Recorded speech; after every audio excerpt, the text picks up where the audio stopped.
Neil Rana Ruddock here with a story. So last weekend, we celebrated what would have been Chicago blues legend Howling Wolf's birthday. And today, I thought I would tell you a few things you might not know about Chester Arthur Burnett, or Howling Wolf, as we all got to know him. Okay, so as I said, he was named Chester Arthur, and that was in honor of the 21st U.S. President, Chester Arthur. The nickname, Howling Wolf, came from the stories his grandfather would tell him. And these were stories about the wolves in that part of the country. And after Chester got frightened by one of the stories and ran upstairs howling, his family began to call him Howling Wolf. Now, Wolf spent most of his early life as a farmer in Mississippi and Arkansas. And of course, growing up in the Delta gave him unique access to a number of well-known blues masters. He learned guitar techniques and showmanship from none other than Charlie Patton. The ins and outs of the harmonica from Sonny Boy Williamson, too, who happened to be married to Wolf's stepsister Maggie, and he tried to emulate the yodeling of his idol Jimmy Rogers. Now, he also played with Robert Johnson, Honey Boy Edwards, and Son House, among many others of those old Delta masters that were around during the time Howlin was growing up. All right, now, in 1951, A&R man for RPM Records, and you know who that was? Ike Turner. Yeah, from Ike and Tina Turner. He started out as an A&R man, as a session musician. He was looking around for other great musicians to sign to the label. He found Howlin, and he brought him into Sam Phillips' son's studio in Memphis to record a few demos. And Ike even played piano on the tunes. Now, the demos eventually found their way to Leonard Chess in Chicago, who bought out Wolf's deal and relocated him to Chicago. Now, I'm going to tell you a little personal story on the side. In the early 90s, I managed a songwriter named Denise Rich. We set up this cool production company called The Dream Factory, and we built 2 killer studios in New York City on 48th Street. And I think they're still there, and I think they're still as good as they were when we built them in the 90s, maybe better. Who knows? At any rate, Denise had written a song as a tribute to Martin Luther King, and she was invited to an event in Memphis commemorating King's life. Now, I went with her, and we sat at a table where I was sitting right next to Sam Phillips. I couldn't believe it, man, this legend right next to me. And all I could tell you is, I was sorry when the evening ended. I mean, you like my stories? You should have heard his. All right, back to Howlin' Wolf. Okay, now, as you can imagine, Howlin didn't have much formal education and actually was functionally illiterate. But of course, that meant he couldn't read music.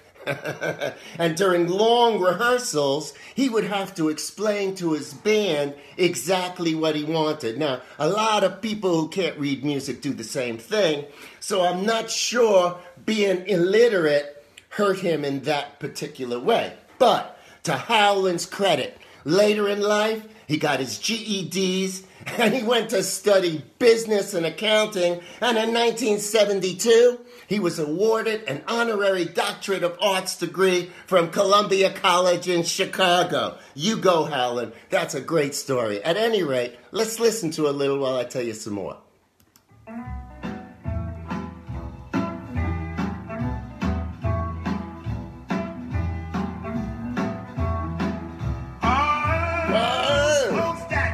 Smokestack lightning shining just like gold.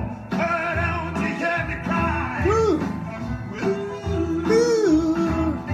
All right, now Howlin enjoyed learning stuff, and he became a good businessman, and he was financially successful, unlike many of those other Delta Blues guys. He paid his band a fair salary, and he even offered them health insurance. Something very unusual in those days, and who knows if it even goes on in these days.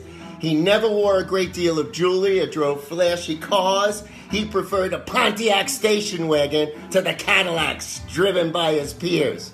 He hunted, he fished, he owned farmland in Arkansas, and believe it or not, he volunteered with his local fire department. How cool is that, right? And contrary to popular opinion, Howling Wolf had no problem with British and American musicians covering his tunes. According to Howlin, well, I'll tell you, there's nothing wrong with that. I want all of them to make my records because I gets money out of it, see? Wolf explained. It doesn't matter. No different who sang your song. They sang because of the way they feel. Don't never take and try to change a musician when he does something. Let him play the chords the way he feels. You hear that, musicians out there? In the later years, Howlin was suffering from both kidney and heart disease, but he kept right on recording and performing. His final live performance was in November '75 at the Chicago Amphitheater, sharing the bill with B.B. King, Albert King. Wolf performed as he always did, even crawling across the stage during the song Crawling King Snake. The crowd gave him a 5-minute standing ovation. When he got off stage, a team of paramedics were called in to revive him.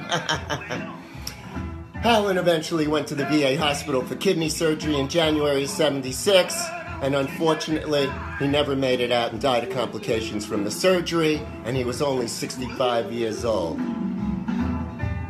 At any rate, Howling Wolf, one of the great legends of our business.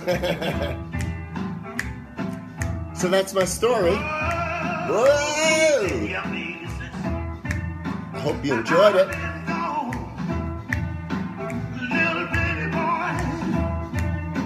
I mean, that's real Chicago blues. I don't care what anybody says to you, man.